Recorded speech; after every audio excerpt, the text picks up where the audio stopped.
রসুল পাইলাম আমরা জানি না, জীবনই পড়ি নাই, কোত্থেকে জানব? রসুলের শানই তো পড়ি নাই, খালি শিখছি নাম শুনলে চুমা দেওয়া, আর কিছু শিখি না। রাগ হয়েন না, আমি তর্ক বিতর্কতে বলতেছি না, খালি শিখছি সূরায়ে ফাতিহায় নামাজের ভিতরে জোরে আমিন বলা, খালি শিখছি নামাজের সময় একটু হাত উঠানো, রফে ইয়াদাইন করে না, এটা শিখছি, আর কিচ্ছু শিখি নাই। নবীর জীবনী পড়া দেখি নাই, নবীর আদর্শ শিখি নাই। আজকে যে উম্মতের দুরবস্থা, এই কারণেই দুরবস্থা। নাইলে তো এক সময় ছিল এক উম্মত সারা দুনিয়ার জন্য যথেষ্ট ছিল, এক উম্মত। আমার চোখে হাজারো দৃশ্য, আমার চোখে বহু দৃশ্য দেখা আছে, আমার এই দুই চোখে। আমার চোখটাকে খারাপ মনে করে না, আমি দুনিয়ার বহু দৃশ্য করে দেখছি। আগে তো ৯৯টা বলতাম, অহংকারে বলতেছি না, এখন ১০২টা বলি। ১০২টা দেখা হয়ে গেছে, এই সফর থেকে আসলে ৪টা হয়ে যাবে। আমি দুনিয়া ঘুরা বলতেছি। একজন সারা দুনিয়ার জন্য যথেষ্ট ছিল। আজকে ২০০ কোটি মুসলমান।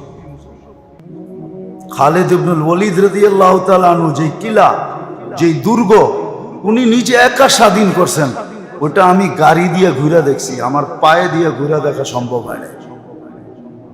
আমি ২০০৮-এ দেখে আসছি।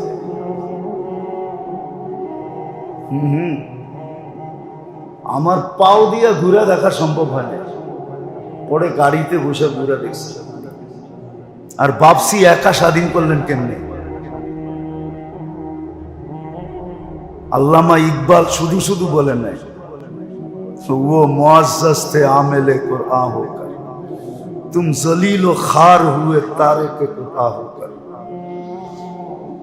নবীর আদর্শে ওনারা ওইখানে উঠছেন, আর আজকে নবীর আদর্শকে ছাইড়া ২০০ কোটি হওয়া সত্ত্বেও, কসম খোদার, আমার কথা আপনারা একমত হবেন কি হবেন না জানি না, দুনিয়ার ৭০% সম্পদ মুসলমানের কাছে।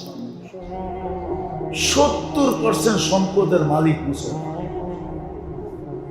দুনিয়া আল্লাহ এখনো বানায় রাখছে ৭০% সম্পদ, ২০০ কোটি মুসলমান। আজকে বিলাইয়ের মতো না, ইঁদুরের মতো জীবন কাটাইতেছে। অথচ একজন যথেষ্ট ছিল সারা দুনিয়ার জন্য, একজনের নাম শুনে কাঁপত। শুধু শুধু তো বলেন না, রোমের সম্রাট পাঠাইছিলেন,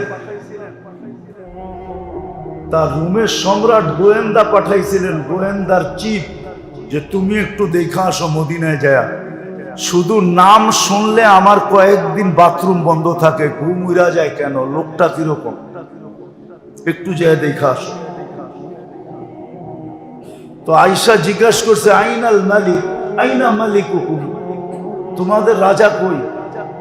তো যার কাছে জিজ্ঞাসা করছে সে কোথায় তো জবাব দিবে দূরের কথা, সে বলছে লাইসা লানা মালিক, আমাদের কোনো রাজাও নাই, তোমাকে তথ্য কোত্থেকে দিব? রাজা থাকলে না বলমু রাজা কই, রাজাই তো নাই। তো বুঝা ফেলছে, জিজ্ঞাসা করছে তাহলে তোমাদের কি আছে? না আমির, আমগা আমির আছে। কি? আমিরুল মুমিনিন, আমাদের রাজা নাই। মুসলমানদের আমির আছে আমাদের। কোথায় আছে? তো বলছে হইব কোথাও, হইব। কে খবর রাখে কোথায় কখন কোথায় থাকে? তালাশ করে লো। ওই ঘর কোনটা? ওই যে মসজিদে নববীর পাশে, খেজুর পাতার ছাউনি, চতুর্দিক দিয়ে মাটি। তো খুঁজতে খুঁজতে খুঁজতে খুঁজতে যা পাইছে জান্নাতুল বাকিতে, বাবুল কাটার গাছের নিচে হাতকে বালিশ বানায় ঘুমাইতেছে। তো পাশে দাঁড়ায় দাঁড়ায় বলতেছে, ওমর আদিলতা ফা আমিনতা ফা নিমতা, শব্দ তিনটা। আদিলতা, তুই ইনসাফ করার মতো করছিস, বিদায় নির্ভীক হয়ে গেছিস। নির্ভীক বুঝেন তো, তোর কোনো ভয় নাই, বিদায় যেখানে সেখানে তোর ঘুম আসে। নাইলে এই দুপুরবেলা গাছের ছায়ায় বালিশ ছাড়া বিছনা ছাড়া তুই ঘুমাইতেছ, আর তোর নাম শুনলে আমাগরটার ঘুম উড়া যায়, কয়েকদিনের পায়খানা বন্ধ হয়ে যায়। এই 3 শব্দ বইলা বয়ের চোটে মাটিতে পড়ে গেছে, অথচ সে ঘুমন্ত, তরবারিও সাথে নাই। তো মাটিতে পড়ার কারণে যে আওয়াজ হয়েছে, উনি ঘুমের থেকে উঠে গেছে। সত্য তো এটাই, এটা শুধু কাহিনী না, সত্য এটা। ইনসাফ মানুষকে নির্ভীক করে, ভয়হীন করে। অথচ সাহাবাদের জীবনী পড়ি নাই, রসুলের জীবনী পড়ি নাই, যিনি এত কিছু আমাদেরকে দিয়া গেলেন, ওনার জীবনী পড়ি না, ওনার আদর্শ পড়ি না। মানা তো দূরের কথা, আজকে তো দুরবস্থা এই জন্যই, একজন যথেষ্ট ছিল সারা দুনিয়ার জন্য, আজকে 200 কোটি। সম্পদের পাহাড় মুসলমানদের কাছে। আমাকে বুঝাইতে হবে না, শুধু আমেরিকা কানাডা উন্নত দুনিয়ার একটা সুন্দর সিমসাম বাড়ি দেখেই আপনি মনে করতেছেন খুব সুখে আছে। সুখ সম্পদের ভান্ডার, ঠিক না? আপনাদের চেয়ে, মুসলমানের চেয়ে সম্পদ ওদের কাছে বেশি নাই। ওটা আমাকে বুঝাইতে হবে না, কেননা আমি তো ঘুরে বেড়াই, আপনি আমাকে কি বুঝাবেন? সম্পদ সব মুসলমানের কাছে। কিন্তু দুরবস্থা কেন? ওই যে বললাম না, নবীর আদর্শ পড়ে না, নবীর শান পড়ে না। কোন নবী আল্লাহ দিলেন, এর কারণে কি পাইলাম এটাও পড়ে না। ওনার আদর্শ আমার জীবনের ভিতরে কি আনবে এটাও পড়ে না। অথচ হাদিসে ছিল, আল্লাহ রসুল বলছে, মান হাফিদা সুন্নতি, আমার জীবনকে, আদর্শকে যে আদর্শ বানাবে, 4টা জিনিস দিবে। 4টার ভিতরে একটা বলতেছি, আল হাইবাতু ফি কুলুবিল বারারা। ওর হাইবাত, ওর রূপ, ওর ভয়ভীতি সমগ্র সৃষ্টির দিলের ভিতরে আল্লাহ ছায়া দিবে, ছায়া যাবে ওর ভয়, যে আল্লাহ রসুলের আদর্শ মতো জীবন করবে। আল হাইবাতু ফি কুলুবিল বারারা ওয়াল মুহাব্বাতু ফি কুলুব, আল হাইবাতু ফি কুলুবিল ফাসাকা ওয়াল মুহাব্বাতু ফি কুলুবিল বারারা। সমগ্র সৃষ্টির দিলের ভিতরে ওর ভালোবাসা আল্লাহ ছড়ায় দিবে, ভালোবাসবে, সৃষ্টি ভালোবাসবে। আর সমস্ত বিজাতিদের, খোদাদ্রোহী নাফরমানদের দিলের ভিতরে আল্লাহ ছড়ায় দিবে, এর ভয়ভীতি ছড়ায় দিবে। আরেকটাও বলে দিই, ওয়াসিয়াতু ফির রিস্ক, আল্লাহর ওয়াদা ছিল রিজিকের ভান্ডার তোমাদের উপরে খুলে দিবে। ছিল কিন্তু পড়ে না। আসেন, শেষ কথায় চলে আসছি, আসেন। গত জুমাও বলছি, এবারও আজকেও বলতেছি, নবীর জীবনী পড়েন, সাহাবাদের জীবনী পড়েন, নবীর আদর্শ শিখেন, আদর্শ মতো জীবন গড়েন। হ্যাঁ, পুরস্কার ঘোষণা করতে করতে করতে করতে এই পর্যন্ত করছেন, মান আহইয়া সুন্নতি ইনদা ফাসাদি উম্মতি ফালাহু আজরু মিয়াতু শহীদ। যখন আমার সুন্নত ঘৃণিত হবে, অবহেলিত হবে, দীক্ষিত হবে, লাঞ্ছিত হবে, বঞ্চিত হবে। আজকে মুসলমানের জীবনই নবীর সুন্নত। নাইলে কেন মুসলমান যুবক যুবতী চুল কাটবে যে পার্লারে? যুবতীরা চুল কই কাটে? যুবকরা কেন নেটে দেখা চুল কাটবে? বিজাতিদের স্টাইলে কেন চুল কাটবে? ও তো নবীর আদর্শ মতো চুল কাটবে। রাগ হয়েও না যুবকরা, হ্যাঁ, একটা প্রত্যেক জিনিসের এফেক্ট আছে, সাইড এফেক্ট আছে। নবীর আদর্শ মতো যে চুল কাটবে ওর মাথায় কোনোদিন খারাপ বুদ্ধি আসবে না, সাইড এফেক্ট হবে না। আর নবীর আদর্শ ছাড়া যে চুল কাটবে হইতে পারে ওর মাথা কয়েকদিন পরে নষ্ট হয়ে যেতে পারে, নষ্ট ম্যাটও পাগল হয়ে যেতে পারে। কিন্তু আল্লাহ দেখায় না, কিন্তু কিতাবে ইঙ্গিত আছে পাগল হয়ে যেতে পারে। কেননা আল্লাহ রসুলের আদর্শ মতো চুল কাটে না। এই চুলের একটা এফেক্ট আছে, এফেক্ট হবে। আর আল্লাহ রসুলের আদর্শ মতো চুল কাটবে, ওর মাথায় কোনোদিন এরকম বুদ্ধি আসবে না যেই বুদ্ধিতে মানুষের ক্ষতি হয়, এমনকি একটা পিঁপড়ার ক্ষতি হয় এমন বুদ্ধিও আসবে না। আজকে মানুষের মাথায় সব বুদ্ধি, সারাদিন বুদ্ধি গিজগিজ করে, কি কে কার ক্ষতি করবে, প্রতিবেশী প্রতিবেশীকে কিভাবে ডাউন করবে, ক্ষতি করবে, বাই বাইকে কিভাবে ক্ষতি করবে। এটা হলো মাথার থিকা। দুই কারণে, কারণও বলে দিতেছি। মাঝে মাঝে দেখি তো রাগ হয়ে যায় না। সবাই যখন নামাজে নিয়ত বাঁধে তো দেখবেন আঙ্গুল কোন দিকে থাকে, কোন দিকে থাকে না? হ্যাঁ, দূর মিয়া, কয়দিন এই নিয়ত করছেন, কয়দিন এই ট্রাই করছেন যে আমারটি আঙ্গুল আছে কিনা কাবার দিকে। সবাই তো এমনি করে, এমনি আঙ্গুলের আঙ্গুল কোন দিকে, কোন দিকে, কোন দিকে? তো মাথারে কেবলা বানায় ফেলছে। এই জন্য মানুষ মানুষের অনীহা করে। মানুষ থেকে মানুষ এখন অতিষ্ঠ এই কারণে, কেননা আঙ্গুল সব সময় ওর মাথার দিকে থাকে এমনি, ঠিক না? বেশিরভাগ 99% লোকেরই হাত বাঁধার সময় মাথার দিকে আঙ্গুল থাকে, ঠিক না?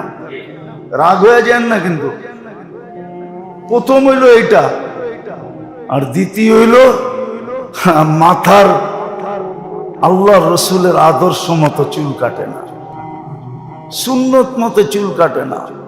ও বিজাতির স্টাইলে চুল কাটে, ইউরোপিয়ান স্টাইলে, আমেরিকান স্টাইলে, হ্যাঁ, অমুক সেলিব্রিটির স্টাইলে চুল কাটে, ঠিক না? কেউ মাইকেল জ্যাকসনের মতো, কেউ রোনাল্ডোর মতো, এক একজনের মতো চুল কাটে যুবকরা। বিদায় ওর মাথায় সারা দিন খেলতে থাকে, কার অনীহা করা যায়, কাকে কষ্ট দেওয়া যায়, কার বিপদ করা যায়, কাটটা ছিনানো যায়, কারে মারা যায়, কারে কাটা যায়, কাটটা ছিনায় নেওয়া যায়। সারাদিন এই চিন্তা করে কারে ডাউন করা যায়। রাগ হয় না আমার কথা, এটার সাইড এফেক্ট এটা। আপনি কয়টা দেখেন, আপনি বলবেন, যদি বলেন কোন হুজুরও করে এরকম করে, তাহলে যা দেখেন ওর চুলের স্টাইল ঠিক নাই, ওর কি নাই, হাইছেন না, ওর চুলের স্টাইল ঠিক নাই, চুল সুন্নত মতে নাই, ওর নবীর আদর্শ মতো চুল নাই। নবীর আদর্শ মতো যদি চুল হইতো তাহলে মাথায় এই ঘিস করতো না। রসুলের আদর্শ শিখেন, লক্ষ্য বস্তু কিন্তু আখেরাত। ওটা গুছায়া দেওয়ার জন্য, সহজ করার জন্য, একবারে হাতে উঠায়া দেওয়ার জন্য। আরেকটা শব্দ বললে অতিরঞ্জিত হবে না, আমাদের বাংলায় প্রবাদ বাক্য বলে না, খাওয়ায়া দেওয়ার জন্য। আল্লাহর রসুল আদর্শ নিয়ে আসছেন এই মাসে। পড়েন, আমি আর কয়টা বলবো, কোন আদর্শ, কোন রসুল। একটা দুইটা বলি দেখি, আবার দেখা হয় না, না হয়, আবার ফিরে আসা মাস পাই না, না পাই। আল্লাহ সারা দুনিয়াকে বলতেছে, আমার নামের কসম ছাড়া কোনো কসম হবে না। কোনো কসম হবে? ওলামারা বলুক, এখানে তো মাদ্রাসার ছেলেরা আছে, ওরা বলুক ফতোয়া যে ওয়াল্লাহি বিল্লাহি তাল্লাহি ছাড়া কসম হবে? হ্যাঁ, অথচ আল্লাহ বন্ধুর জাতের কসম খেতেছে, লা উমরুকা। দুনিয়াকে বলতেছে আমার নামের কসম খাও, কিন্তু নিজে কসম খাইতেছে বন্ধু আপনার জীবনের কসম, অদ্দুহা বন্ধু আপনার চেহারার কসম। হায় হায় হায়, সারা দুনিয়ার মানুষকে বলতেছে, নবী রসুলদেরকে পর্যন্ত বলতেছে আমাকে রাজি করো, কিন্তু বন্ধুকে বলতেছে সাউফা ইউতিকা রব্বুকা ফাতারদা, আমি আপনাকে রাজি করব। আপনি পার্থক্যটা বুঝতে পারতেছেন কেমন রসুল দিছে। আসেন, গত জুমাও বলছি, এই জুমাও বলতেছি, একটা সিরাতের কিতাব কিনা পড়া শুরু করে। সবচেয়ে ছোট হলো সিরাতে খাতেমুল আম্বিয়া, 96 পৃষ্ঠা, না জানি 198 পৃষ্ঠা। এটা পড়েন, নবীর শান পড়েন। আমাদের নুরানিতে একটা কিতাব পাওয়া যায়, ওইটা কিনা নাইলে পড়েন। নবীর সুন্নত পড়েন, আদর্শগুলো মানেন, আবার ফিরে আসি, নাইলে এরকমই বেজ্জতির জীবন কাটাইতে হবে, এরকমই ধর্ণা ধরা জীবন কাটাইতে হবে। কসম খোদা, আল্লাহ তো আল্লাহ, আল্লাহর ওয়াদা, আমার বন্ধুর আদর্শের দিকে ফিরে আসো, আমি তোমাদেরকে সাহায্য করব। শুধু সাহায্য না, আমি যুদ্ধে নাইমা আসব। তোমাদের বিরুদ্ধে কেউ আসবে আর আমি তোমাদের পক্ষে আসবে না, এটা হতেই পারে না। এই জন্য নবীর আদর্শ পড়েন, কেননা কসম খোদা, আমাদের জীবনের ছোট বড় যাই হোক না কেন, 24 ঘন্টা যদি গ্রহণযোগ্যতায় পৌঁছাইতে চান, 24টা ঘন্টা যদি আখেরাতের খাতায় লেখাইতে চান, তাহলে রসুলের আদর্শ ব্যতীত কোনো আদর্শ। এটা বলেই শেষ করতেছি। আজকে ফজরের নামাজের পরে যে 7 বার পড়ছে আজিরনি মিনান না, ও সূর্য ডুবা পর্যন্ত নিশ্চিন্তে থাকতে পারে যে মৌত আসলে আমার কাছে জাহান্নাম থেকে মুক্তির চিঠি নিয়ে আসতে হবে, এছাড়া আসতে পারবে না। এই যে নিশ্চিন্তময় আপনাকে কে বানাইছে? নবীর আদর্শ। শুধু 7 বার আজিরনি মিনান নার পড়লেই হয়। মাগরিবে পড়েন, আবার সকালে পড়েন, আবার সন্ধ্যা পর্যন্ত ডেলি পড়তে থাকেন আর নিজেকে আখেরাতের ভাবে নির্ভীক বানাইতে থাকেন। মৌত আসলে চিঠি নিয়েই আসতে হবে যে তুমি জাহান্নাম থেকে মুক্ত। আদর্শ দিয়ে আল্লাহ আমাদেরকে এর উপরে আমল করার তৌফিক দান করুন। পড়বেন তো? পড়েন, একটা ছোট কিতাব পাওয়া যায়, নাইলে বইলেন মুয়াজ্জিন সাহেবকে, বইলেন এখানের ইমাম সাহেবকে, কিনাই না দিবে আপনাকে। বাংলা বাজারে পাওয়া যায়, গেলে লাইব্রেরিতে পাবেন, সিরাতে খাতেমুল আম্বিয়া। এটা পড়েন। যুবকদেরকে বলতেছি, নেটের মাধ্যমে লোড করে পড়ো, ডাউনলোড করো, তারপরে পড়ো, নবীর আদর্শ পড়ো, বড় বরকত হবে। তাবলিগ আলাদের কথা বলতেছি, ওনারা বলে হজের সময় ফাজাইলে হজ পড়তে, রমজানের সময় ফাজাইলে রমজান পড়তে। এটাকে যদি বরকত আসে আর বরকতময় হয়, তাহলে যেই নবীর আদর্শ ছাড়া আমার জীবনের একটা মুহূর্ত গ্রহণ হবে না, সেই নবীর সিরত পড়লে বরকত হবে না? রহমত হবে না? নূর মিলবে না? আরে সারা বছর না পড়েন রবিউল আউয়াল। আজকে তো আমি গত জুমায় বললাম না যে আপনারা তো নবীর সিরত পড়তে চান না, জীবনী পড়তে চান না।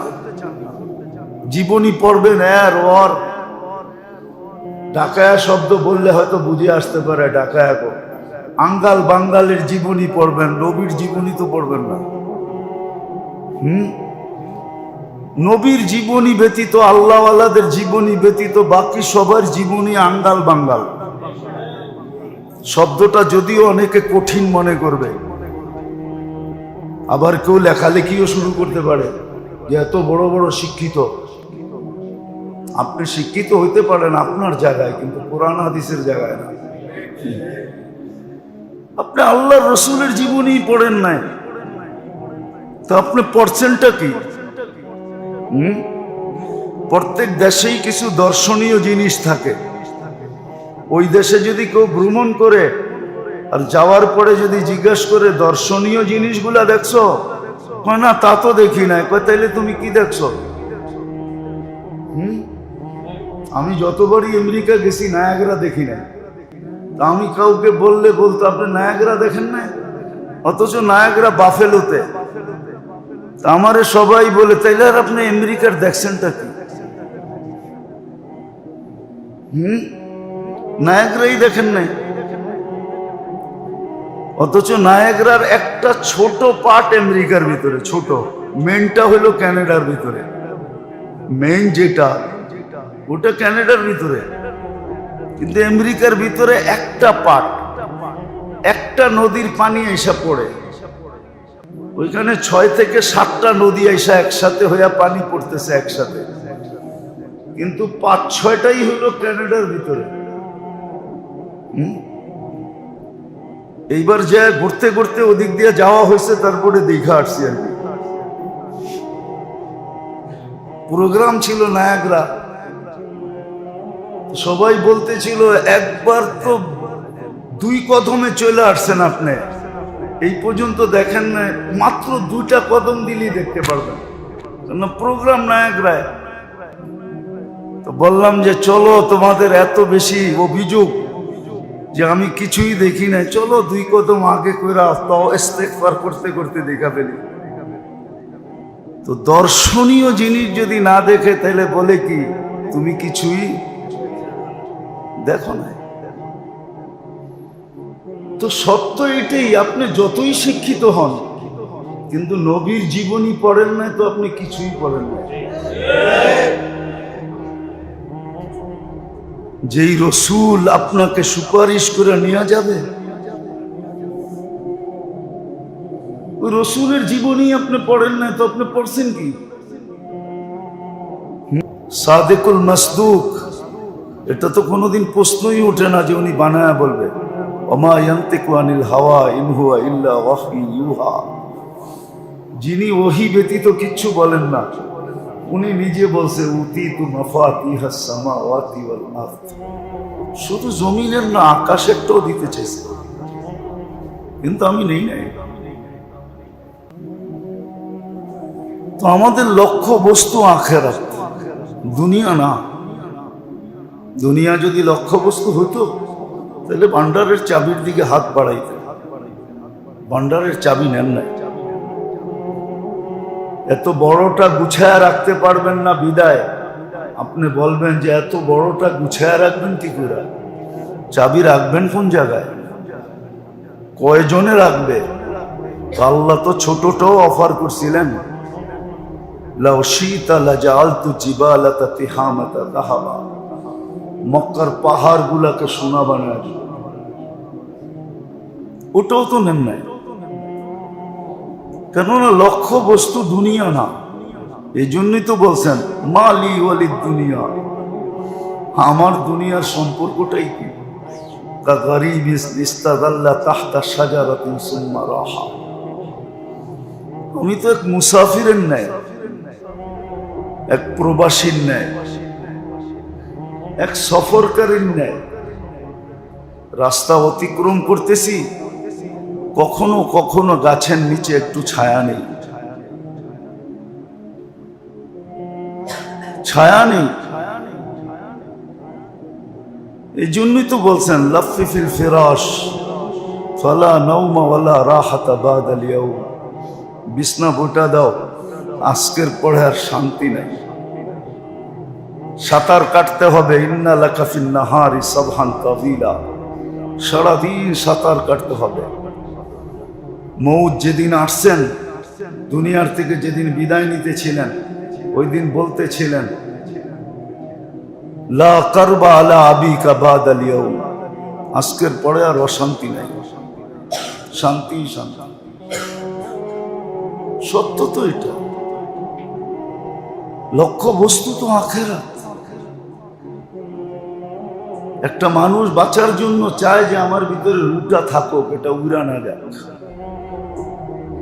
এটাই তো মানুষ চায় যে আমার রুটা যেন আত্মাটা যেন উইরা না যায়, আমার ভিতরে থাকো। মানুষ এটার জন্য কতই না চেষ্টা করে, কিন্তু এর চেয়ে বেশি তো প্রয়োজন ছিল একটা জিনিসের, রুহের চেয়ে বেশি প্রয়োজন ছিল। রুহ বাঁচার জন্য উপকরণ জরুরি মানি আমি, কিন্তু রুহের চেয়েও বেশি জরুরি একটা জিনিস ছিল। আজকে উম্মত হওয়া সত্ত্বেও, মুসলমান হওয়া সত্ত্বেও আজকে আমরা ওটার থেকে উদাসীন। কেউ শিখতে চায় না। বলেন রাগ হয়ে যান না,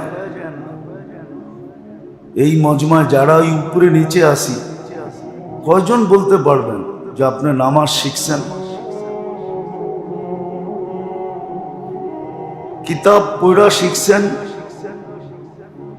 বা কোনো আলেমের সামনে দাঁড়ায়া 2 রাকাত পড়া তারপরে সত্যায়িত করে নিছেন যে আপনার 2 রাকাত ঠিক আছে, আপনার রুকু ঠিক আছে, সেজদা ঠিক আছে, হাত উঠানো ঠিক আছে, পাও ছড়ানো ঠিক আছে। একজন বলেন যে আমি আলেমের কাছে 2 রাকাত পড়া সত্যায়িত করে নিছি। সবাই তো দেখা দেখা পড়তেছে, কিতাব উল্টায় তো কোনোদিন দেখি নাই। অথচ যেই নামাজে 20টা পুরস্কার দিবে, যেই নামাজের বিনিময়ে আমার পুরা জীবনের সমস্ত আমলগুলা গ্রহণযোগ্যতা পাবে। ইদা সালুহা সালুহা সাইরুল আমাল, নামাজ ওকে তো জীবনের সমস্ত আমল ওকে।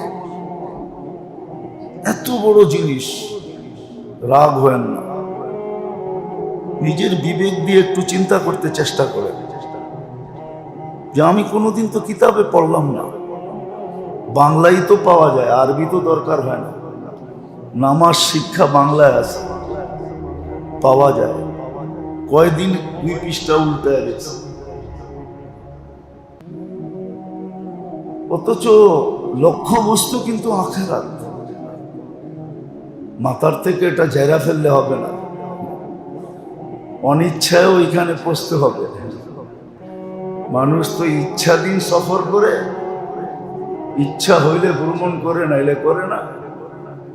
আখিরাত তো এরকম না, ইচ্ছা ছাড়াও যেতে হবে, না চাইলেও যেতে হবে। কোনো কিছুর বিনিময়ে থাকা সম্ভব না, সারা জীবনের সম্পদের বিনিময়েও থাকা সম্ভব না।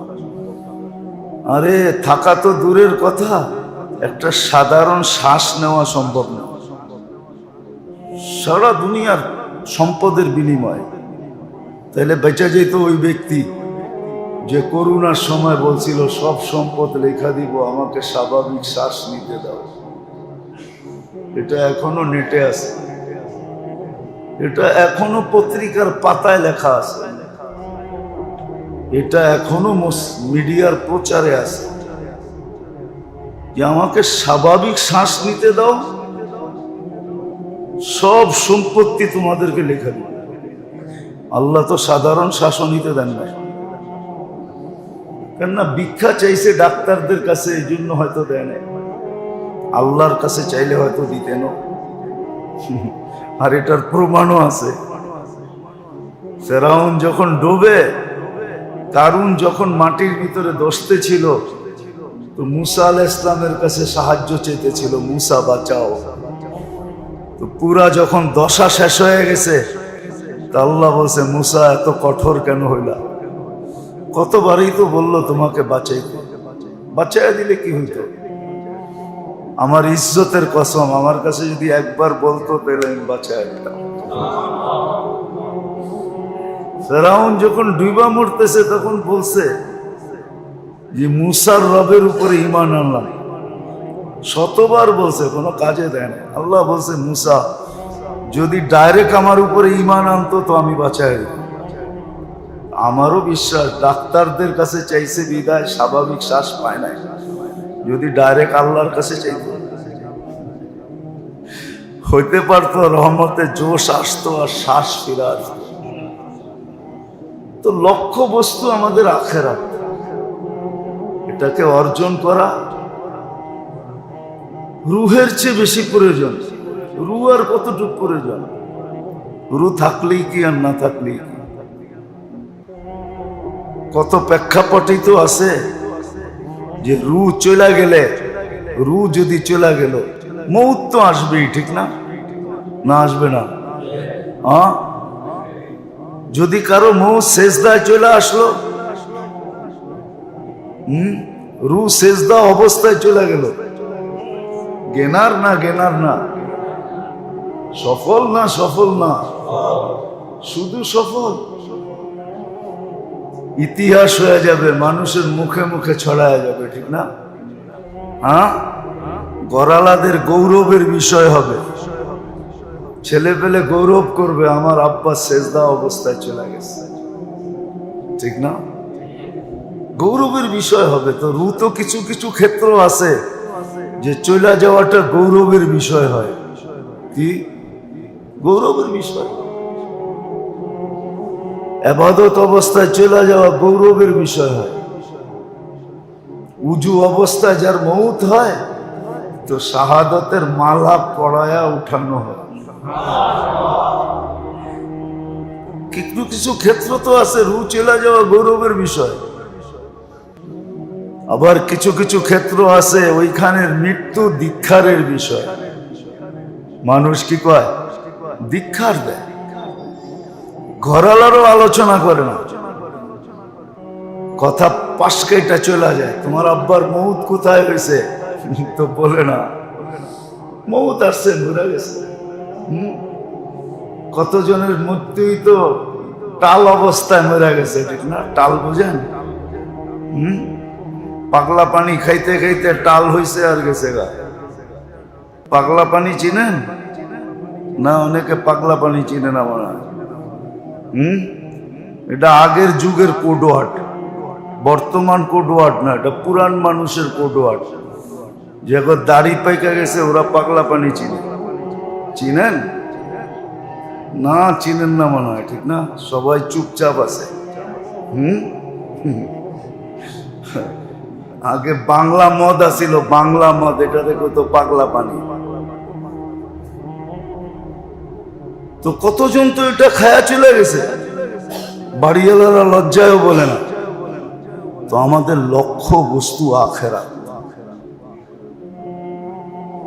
লক্ষ্য বস্তু দুনিয়া না। কুন ফিদ দুনিয়া কাআন্নাকা গারীব আও আবিরু সাবিল। তাইলে এই কথা কোনোদিন বলতেন না। দুনিয়ায় যতদিন থাকো পরদেশীর মতো থাকো, পরদেশীর মতো, মুসাফিরের মতো। কুন ফিদ দুনিয়া কাআন্নাকা গারীব আও আবিরু সাবিল। রাস্তা অতিক্রম করতেছ। তো লক্ষ্য বস্তু আখিরাত, ওটাকে গুছানোর জন্যই আল্লাহ সহজ পদ্ধতি দিয়েছেন। বিশেষ করে এই উম্মতকে, কেননা ভালোবাসা তো এই উম্মতকে আল্লাহ এতটুকু দিছেন। আমার মনে হয় না কোনো উম্মতকে আর বিন্দু দিছেন কিনা, বিন্দুও মনে হয় দেন না। হয়তো ছোঁয়া দিছেন কিন্তু বিন্দুও দেন নাই। সব ভালোবাসা মনে হয় এই উম্মতকে দিয়ে দিছেন। আর দিবেন না কেন? এই উম্মতের পরে তো উম্মত নাই। বিদায় ভালোবাসার পুরা পাতিলটা উঠাইয়া এই উম্মতের দিয়া দিছে। লো, তোমাদের পরে তো আর কেউ নাই, আর কাকে কার জন্য রাখমু আর কাকে দিমু? সর্বশেষ যে খায় সে তো পাতিল লইই বয়, এটাই তো নিয়ম। যা ভিতরে আছে তাও খায়, আবার কাঁচায় কুচায়ও খায়, ঠিক না? সর্বশেষ এক চামচ বাদ দিয়া ওইটারে লাইরা চাইরা তারপরে যা আছে সব লইয়া খায়, ঠিক না? এই উম্মতকে আল্লাহ এরকম ভালোবাসা দিছে, সব দিয়া দিছে। কেন আমাদের পরে তো কোনো উম্মত নাই। যেমন আছে কিয়ামতের আগ মুহূর্তে, এখন যদিও জমিনের ভান্ডার তালাশ করতে হয়, কোন দেশে আল্লাহ কি রত্ন রাখছেন এটার জন্য দেশের একটা প্রতিষ্ঠান আছে। এরা সারাদিন তালাশ করে, গ্যাস কোথায় আছে, তেল কোথায় আছে, সোনা কোথায় আছে। এরা মাটির নিচে সারাদিন ডুব দিতে থাকে।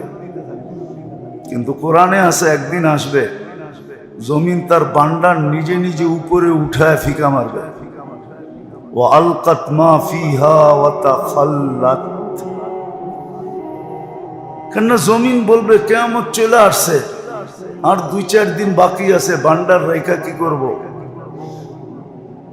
কিয়ামত হলে তো সব হাওয়া হয়ে চলে যাবে। যাক, তোমরা উপকৃত হইতে পারো আর না পারো, আমি আমারটা তোমাদের সামনে ফিকা মারব, সব উপরে চলে আসবে। সত্য এটি। তো আল্লাহ ভালোবাসা এরকম আমাদেরকে পুরাটা দিছেন, আর সহজ পদ্ধতিতে দিছেন। সহজ। একদল ছিল উম্মতের যাদের সাথে আল্লাহ বড় কঠোর ছিল। কি বড় কঠোর ছিল, ওলামায়ে কেরাম জানে। আর আরেক দল ছিল যাদের খবরই আল্লাহ নিতেন না। কি খবরই নিতেন না, খবরই নিতেন না, কিন্তু আমাদেরকে মধ্যখানে রাখছে। এটা বললে বেশি বলা হবে না, এই উম্মতকে আল্লাহ চোখে চোখে রাখছে। কি তাও দয়ার চোখে রাখছেন, আরেকটা চোখে রাখেন না। মানুষ বলে না এক চোখে দেখেন, এটা যদি বলা কারোর জন্য প্রযোজ্য হয়, তা আল্লাহ এই উম্মতকে এক চোখে রাখছেন, কোনো ডিফারেন্স করেন না, এতটুক ভালোবাসছেন। কিন্তু আফসোস, যাদেরকে ভালোবাসলেন, নাইলে এই হাদিস কিন্তু আসতো না। আল্লাহ আল্লাহকে নিজের ভালোবাসার কথা বলছেন, ইন্নী লাকা মুহিব্বা আবদি, ইন্নী লাকা মুহিব্বা। উম্মতে মুহাম্মদী, তোমাদেরকে আমি বড় ভালোবাসি। নিজের ভালোবাসার এজহার নিজে আগে করছেন, ঘোষণা দিয়েছেন। তারপরে একটু আসতে বলছেন, অবি হুব্বি কুল্লি মুহিব্বা, আমার ভালোবাসার কসম, তুমি আমাকে একটু ভালোবাসা দেখাও। আল্লাহ একটু দেখাইলে আপনি কতটুক দেখাবেন? তো এটাও বলে দিছে, তুমি 1 বিঘা দেখাইলে আমি 1 হাত দেখাবো, তুমি 1 হাত দেখাইলে আমি 2 হাত দেখাবো, তুমি হাইটা আইসা দেখাইলে আমি দৌড়াইয়া আইসা দেখাবো। তো লক্ষ্য বস্তু কিন্তু আখেরাত, মাথায় ঢুকান। কত জিনিসই তো সেভ করলেন, কত জিনিসই তো মুখস্থ করলেন, এটা সেভ করেন মাথার ভিতরে যে আমার লক্ষ্য বস্তু কিন্তু আখেরাত। যুবকদেরকে বলতেছি, আপনাদেরকে বলতেছি, আওয়াজ যদি কানে যায় তো মা বোনদেরকে বলতেছি, এইখানে ঢুকান, আমার লক্ষ্য বস্তু আখেরাত। এটাকে সেভ করেন, 1 নম্বরে সেভ করেন। এরকম কিছু সেভ করেন যে মোবাইলের ডিসপ্লে আছে, ডিসপ্লে আছে না?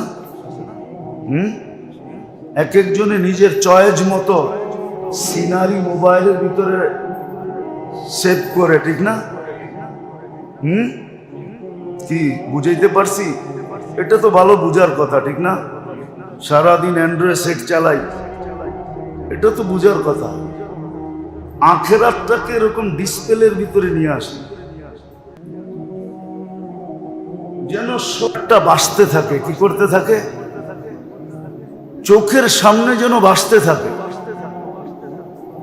এই জন্যই আল্লাহ রসুল সাল্লাল্লাহু আলাইহি ওয়াসাল্লাম বলছিলেন, হিমামুন আল আখিরা। সারাদিন বলতেন আমাদের লক্ষ্য বস্তু আখিরাত, হিমামুন আল আখিরা, হিমামুন আল আখিরা। এক স্লোগান সবসময় মুখে ছিল, কেননা ডিসপ্লেতে সবসময় আখিরাতই ছিল। নিজেরও ছিল, ছাত্রদেরও ছিল, সাহাবায়ে কেরাম যারা, ওনাদের ডিসপ্লেতেও আখিরাত ছিল। এই জন্যই তো সহজ ছিল, সহজ ছিল। ইউনিয়ন পরিষদের একটা পদ পাওয়ার জন্য, ওয়ার্ডের একটা পদ পাওয়ার জন্য ইমান বিক্রি করে দৌড়াইতে থাকবে। ঠিক না? এটা তো বুঝাইতে কোনো কষ্ট হয় না, ঠিক না? ওয়ার্ডের একটা পথ পাবে,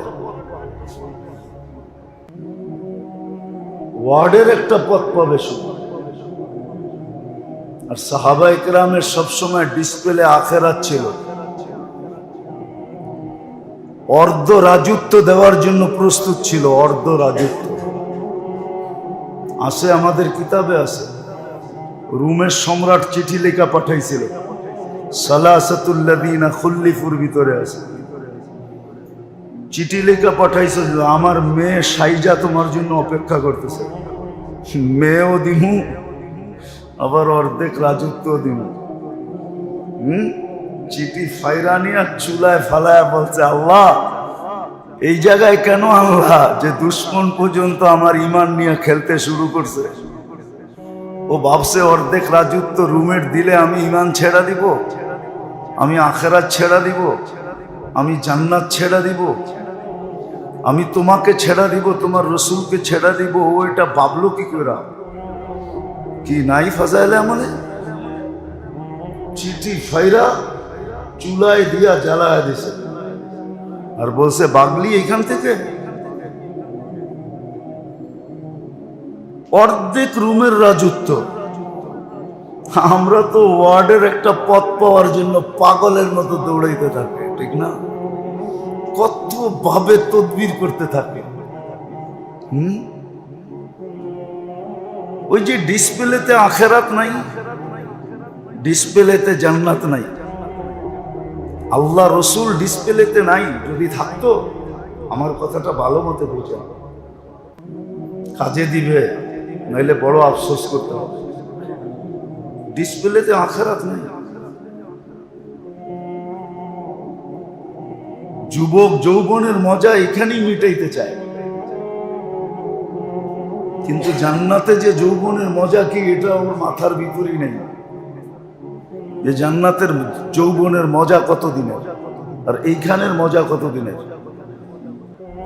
বাইরে লাউড স্পিকার খোলা আছে, নাইলে বলে দিতাম সাফ। এইখানে যৌবনের মজা একবার নিলে 2 ঘন্টা পর্যন্ত আর হুঁশ থাকে না, 2-3 ঘন্টা পর্যন্ত।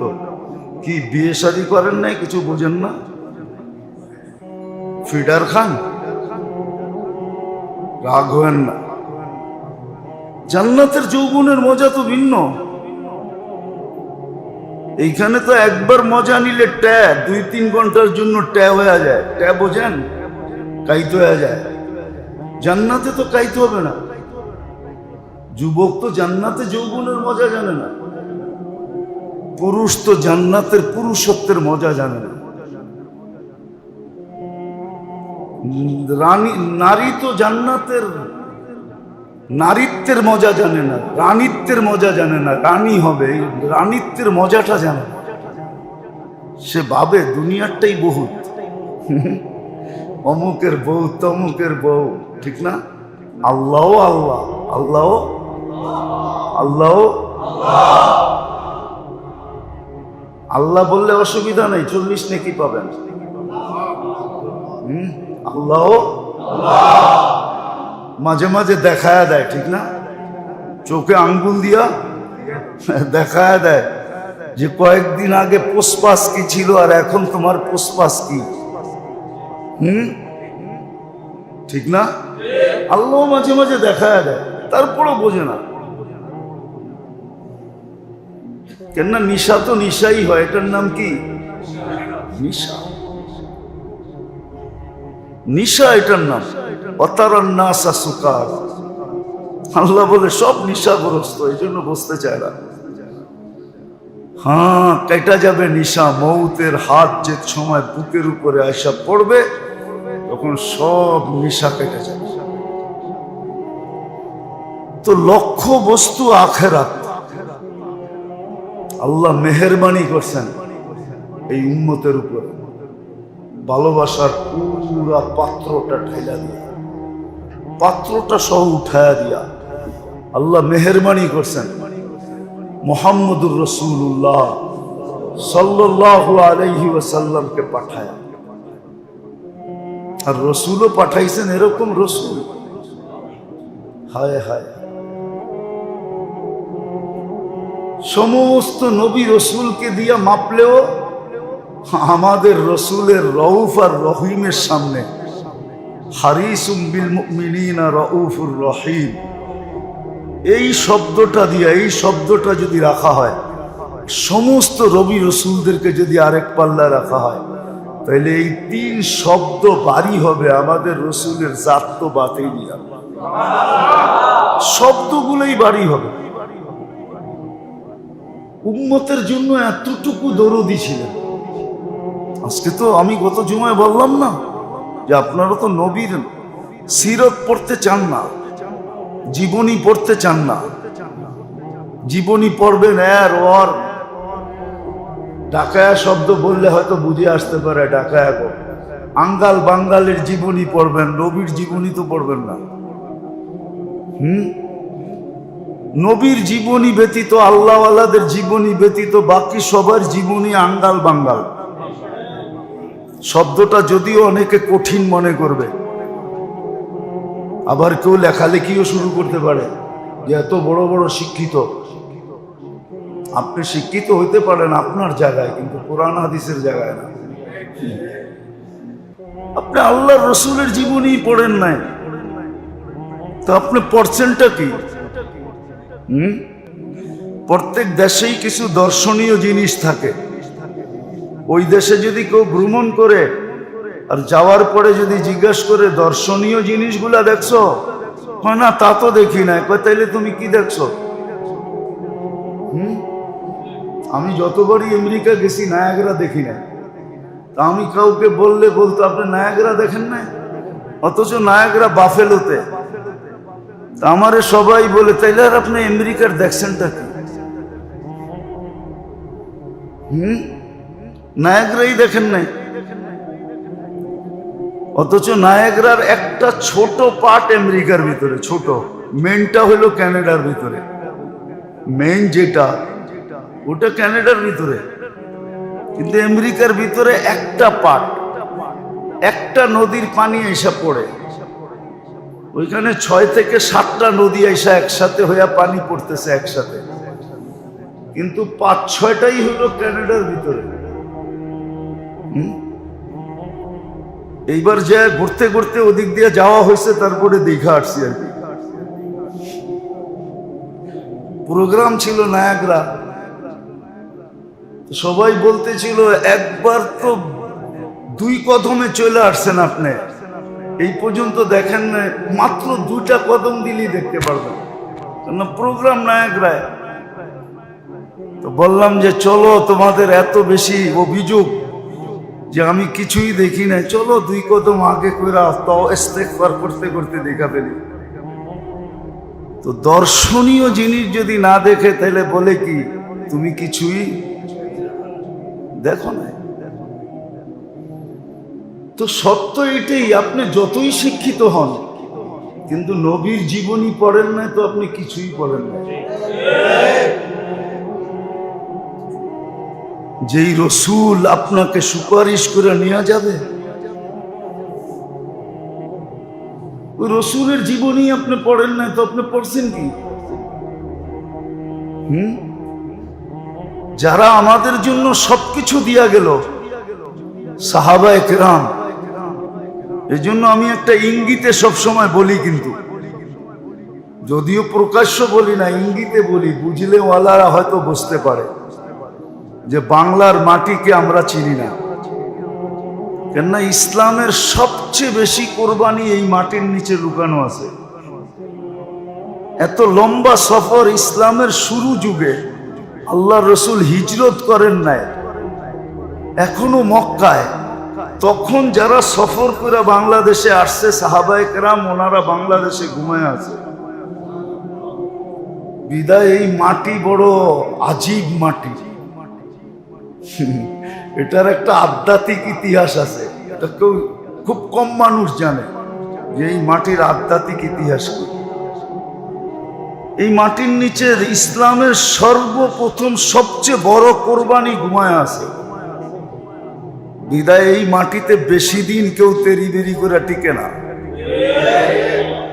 এই মাটির সাথে কেউ খেলতে চাইলে আল্লাহ তাকে বেশি দিন খেলতে দেয় না।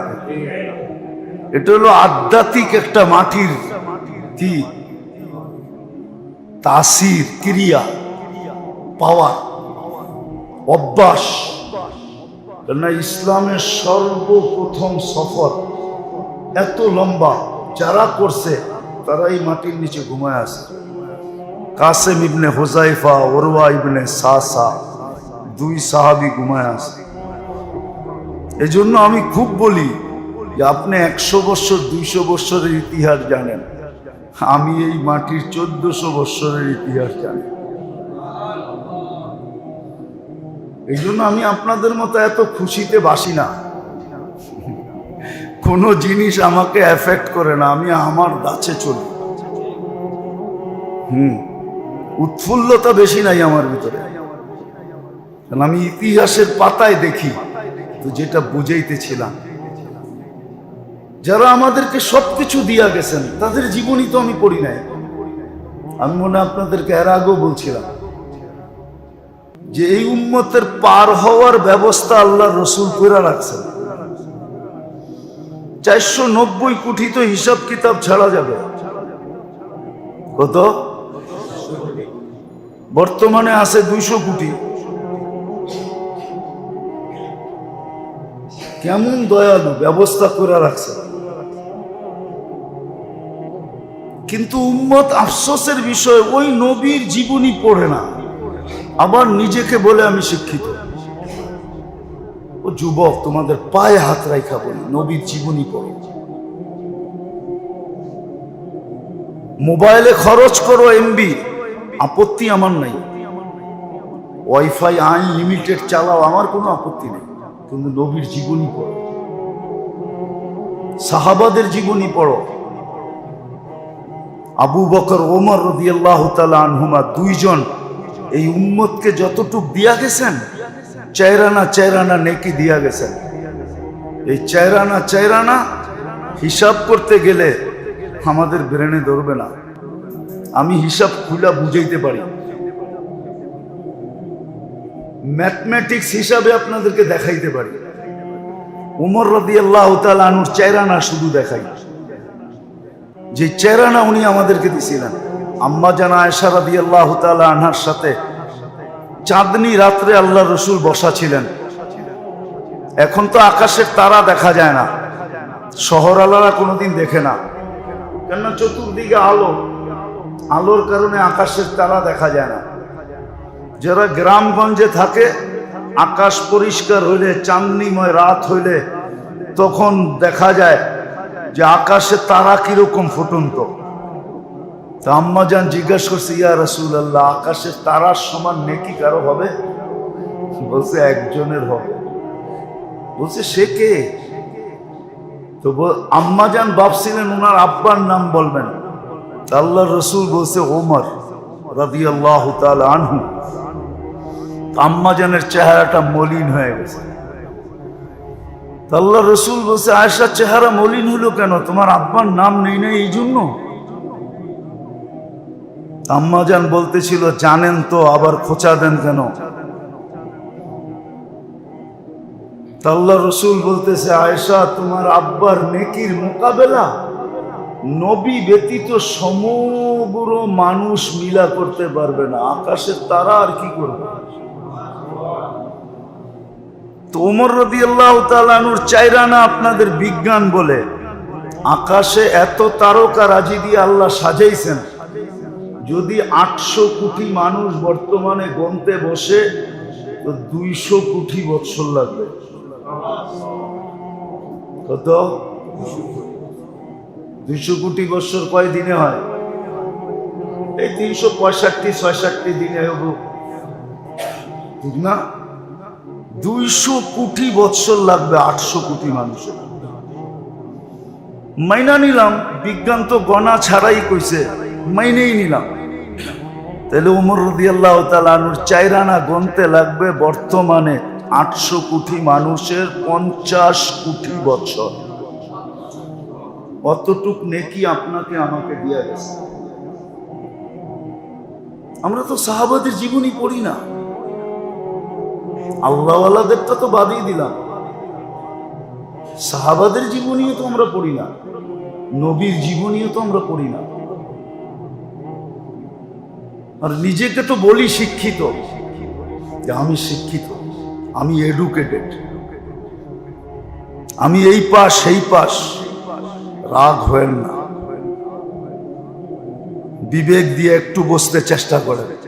কটাক্ষ করার জন্য বলতেছি না, উচিত ছিল আপনার নবীর জীবনী পড়া, সাহাবাদের জীবনী পড়া।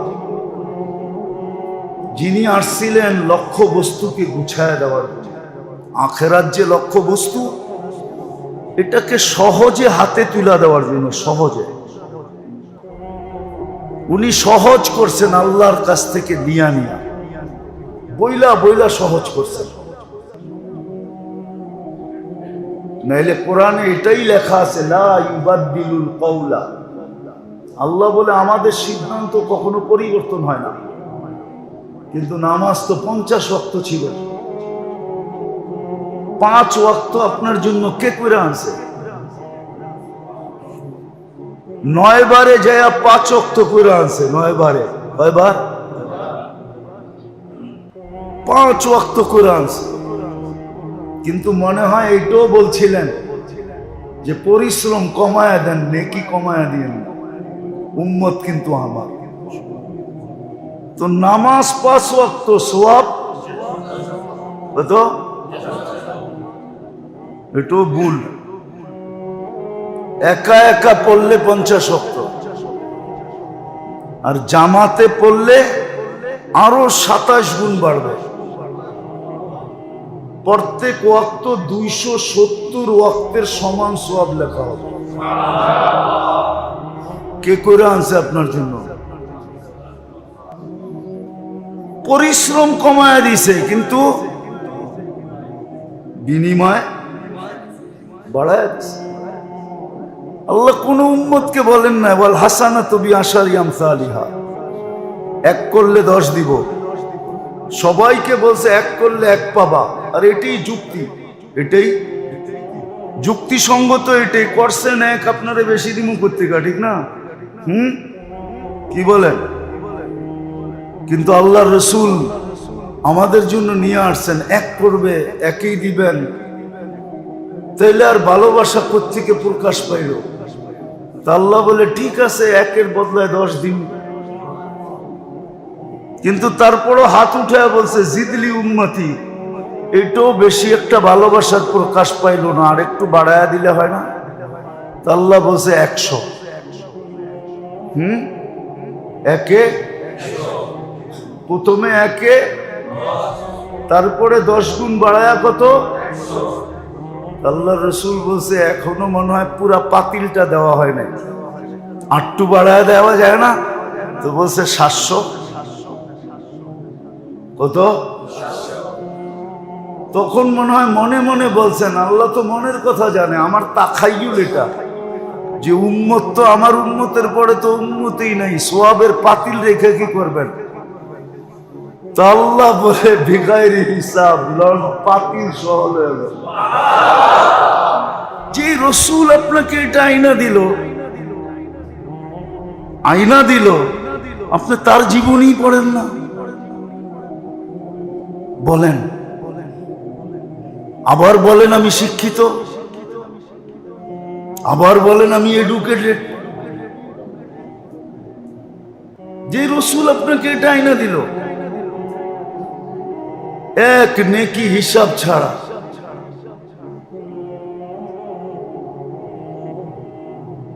ও মেরে দোস্ত, সত্য তো এটাই। কেউ তো বলতে পারবে না বাইতুল্লাহ তো আজকের ঠিকানা। মানুষ যখন আসে নাই তখন থেকে বাইতুল্লাহ।